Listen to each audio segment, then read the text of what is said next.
آئیے وہ جو میں نے بتایا تھا کہ حضور صلی اللہ تعالیٰ علیہ وسلم کا حضرت خدیجۃ الکبریٰ رضی اللہ تعالیٰ عنہ سے بھی جو نکاح ہوا تھا یہ بھی جمعہ کے دن ہوا تھا۔ حضور صلی اللہ تعالیٰ علیہ وسلم اپنے چچا ابو طالب کے یہاں تھے، آپ کی پھوپھی تھیں، تو ان کی پھوپھی بولیں کہ ابو طالب سے کہ دیکھو اب محمد جوان ہو گئے ہیں تو ان کی شادی بھی کرنی ہے، لیکن پیسے تو ہیں نہیں، اب شادی کیسے کی جائے؟ اچھا ادھر حضرت خدیجہ کو برقہ بن نوفل نے پہلے ہی بتا دیا تھا کہ تمہارا جو شوہر ہوگا اس کا نام محمد ہوگا اور وہ بنی ہاشم سے ہوگا، مکہ شریف سے ہوگا، یہ سب اس نے بتا دیا تھا۔ ادھر حضرت خدیجہ بے چین تھی اسی دن سے اور یہ تلاش میں تھی کہ کاش مجھے وہ شخص مل جائے۔ ادھر حضور صلی اللہ تعالی وسلم کی پھوپھی کہتی ہیں کہ ان کے نکاح کے لیے پیسے نہیں ہیں تو کس طریقے سے نکاح ہوگا؟ تو کہا ان کو ایسا ہے کہ ہمارے شہر میں خدیجہ نام کی ایک خاتون ہے جو کہ بہت مال رکھتی ہے اور اس سے جو بھی تجارت کرتا ہے تو وہ بہت زیادہ مالدار ہو جایا کرتا ہے، تو کیوں نہ ہم محمد کو صلی اللہ تعالیٰ علیہ وسلم حضرت خدیجہ کے پاس بھیجیں کہ حضرت خدیجہ ان کو مزدوری پر لگا لیں تو زیادہ مال اکٹھا ہوگا اور اس طریقے سے پھر ہم ان کی شادی کر دیں گے۔ تو کہا ٹھیک ہے، ابو طالب نے کہا ٹھیک ہے ایسا۔ تو حضرت خدیجہ سے ان کی پھوپھی ملی، ان کی پھوپھی نے کہا ہمارا بھتیجا ہے اس کو آپ مزدوری پر رکھ لیں۔ تو حضرت خدیجہ نے کہا کہ نام کیا ہے؟ کہا نام ہے محمد صلی اللہ تعالیٰ علیہ وسلم۔ کہا رہنے والے کہاں کے ہیں؟ پتہ بتایا۔ کہا خاندان کون سا ہے؟ خاندان بتایا۔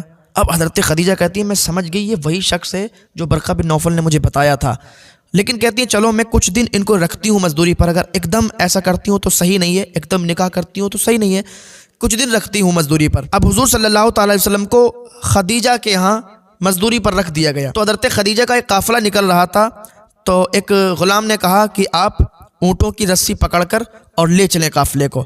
تو حضرت خدیجہ نے کہا کہ ان کو اونٹ کی رسی مت پکڑاؤ، ان کو ایک بہترین اونٹ پر بٹھاؤ، کیونکہ حضرت خدیجہ جانتی تھی کہ یہ محمد صلی اللہ تعالیٰ علیہ وسلم ہے۔ اس نے ایک بہترین اونٹ پر حضور کو بٹھایا اور یہ قافلہ چلنے لگا۔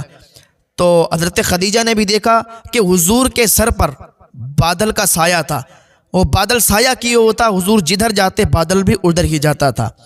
تو ایک جگہ پر پہنچے، وہ وہاں پر ایک راہب رہا کرتا تھا اور اس کا عبادت خانہ تھا، تو وہاں پر قافلہ ٹھہرا۔ تو راہب نے حضور کو دیکھا تو پہچان لیا کہ یہ تو آخری نبی ہے، یہ تو حضور صلی اللہ علیہ وسلم ہے، لیکن اسے پہچان پوری نہیں ہو پائی۔ جان گیا تھا لیکن مکمل طریقے سے پہچاننے کے لیے اس نے کیا کیا؟ قافلے والوں کی دعوت کی کہ تاکہ میں پہچان لوں کہ یہی آخری نبی ہیں یا نہیں۔ تو قافلے والے سب کھانا کھانے کے لیے چلے گئے، حضور صلی اللہ تعالیٰ علیہ وسلم وہیں پر ٹھہرے رہے۔ تو اندر جا کے اس نے کہا کہ آپ میں سب آ گئے ہیں؟ تو ایک نے کہا کہ نہیں سب لوگ نہیں آئے ہیں، مزدور جو ہمارے سامان کی دیکھ بھال کر رہا ہے۔ تو وہ راہب باہر آیا تو دیکھا حضور صلی اللہ تعالیٰ علیہ وسلم کھڑے تھے، تو اونٹوں کی دیکھ بھال کر رہے تھے۔ وہ راہب آیا اور آ کے کہنے لگا کہ چلیے آپ بھی کھانا کھا لیجیے چل کے۔ تو حضور صلی اللہ تعالیٰ علیہ وسلم جب اندر جانے لگے تو وہ بادل بھی ساتھ ساتھ میں سایہ کرتا ہوا آپ کے ساتھ چلنے لگا، تو یہ سمجھ گیا کہ یہی نبی ہیں۔ جیسے ہی اس نے یہ دیکھا تو حضور کے قدموں پر گر گیا اور کلمہ پڑھ کے مسلمان ہو گیا، اشہد ان لا الہ الا اللہ و اشہد ان محمدا عبدہ و رسولہ۔ کہا ایک نشانی میں اور پوری کر لوں۔ اس راہب نے کہا کہ ذرا آپ اپنے کندھے سے یہ چادر ہٹائیے۔ تو حضور نے جیسے ہی کندھے سے چادر ہٹائی تو مہر نبوت دیکھی تو یقین اور پختہ ہو گیا۔ تو حضرت یہ بہت لمبا واقعہ ہے اور وقت بہت کم ہے، مختصر ہے، تو جلدی جلدی سنیے۔ پھر حضور صلی اللہ تعالیٰ علیہ وسلم شام گئے، ملک شام، تو وہاں پر یہودیوں کے عید کا دن تھا۔ آپ ان کے بت خانے میں داخل ہوئے تو زنجیریں ٹوٹ ٹوٹ کر گر گئیں۔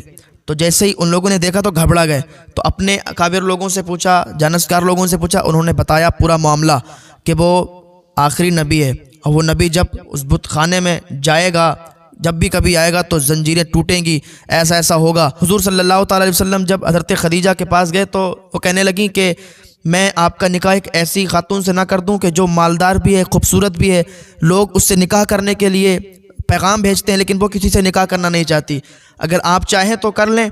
تو آ کے اپنی پھوپھی سے کہنے لگے خدیجہ ایسا ایسا کہتی ہیں، تو ان کی پھوپھی جو ہے کہنے لگیں، مسکرائیں، ہنسنے لگیں، کہنے لگیں یہ تو ایک مذاق کر دیا انہوں نے، ہمارے بھتیجے کے ساتھ ایسا کیسے ہو سکتا ہے، کتنی مالدار ہے اور خوبصورت ہے، ایسا ویسا۔ تو آ کے حضرت خدیجہ سے کہنے لگیں کہ آپ ایسا کیسے کہہ سکتی ہیں؟ تو حضرت خدیجہ نے کہا کہ میں نے سچ کہا ہے اور میں نے اپنے لیے ہی کہا ہے، میں ان سے نکاح کرنا چاہتی ہوں۔ تو ان کی پھوپھی نے کہا یہ تو بہت اچھی بات ہے۔ تو پھر حضرت خدیجہ رضی اللہ تعالیٰ عنہ کا نکاح حضور کے ساتھ ہوا، وہ بھی جمعہ کے دن ہوا۔ پھر جب حضرت خدیجہ کا انتقال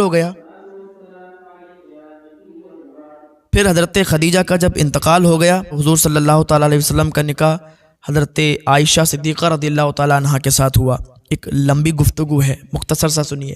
اس کے بعد جمعہ کے ہی دن یہ بھی معاملہ ہوا، اور جمعہ ہی کے دن حضور صلی اللہ تعالیٰ علیہ وسلم کی شہزادی حضرت فاطمہ رضی اللہ تعالیٰ عنہ کا نکاح حضرت علی رضی اللہ تعالیٰ عنہ کے ساتھ ہوا۔ تو یہ جمعہ کے دن بہت فضیلت آئی ہے اور بہت فضیلتوں کا حامل ہے یہ جمعہ کا دن۔ اس میں جتنی زیادہ عبادت کریں آپ کے لیے بہتر ہے۔ اور پھر رمضان شریف کا مہینہ چل رہا ہے، روزے رکھیں۔ اللہ کی بارگاہ میں دعا ہے اللہ ہمیں سب روزے رکھنے کی توفیق عطا فرمائے، اللہ ہم نے گناہوں سے بچنے کی توفیق عطا فرمائے۔ وقت مختصر ہے۔